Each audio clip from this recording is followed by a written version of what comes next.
سلام دوستان، خوش آمدید به این ویدیو. در این ویدیو به شما بهترین روش برای آنلاین بازی کردن رو یاد میدیم. لطفاً چنل رو سابسکرایب و لایک کنید. این روش برای همه اپراتورهای اینترنت میشه استفاده کرد. ابتدا وارد گوگل کروم یا گوگل شده و رادار گیم رو سرچ میکنید و حالا روی سایت ها میزنیم و دانلود میکنیم. چند سایت هست که میشه دانلود کرد. الان توی تصویر میبینید. بعد که دانلود کردید وارد رادار گیم میشید و روی گزینه وسطی میزنید و بعد روی این گزینه تا رادار گیم وصل میشید و حالا وارد بازی میشید و حالا میریم تو بخش ایونت آنلاین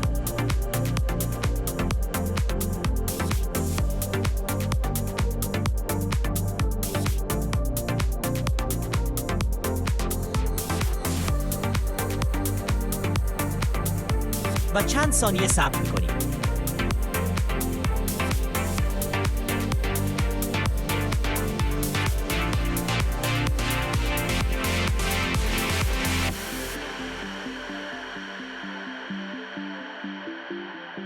ببینید که الان بالا آورد. این روش تضمینیه و هیچ گونه لگ توی بازی برای شما ایجاد نمیشه. ممنونم که ویدیو رو تا آخر نگاه کنی. تا ویدیوی بعدی، خدا نگهدار.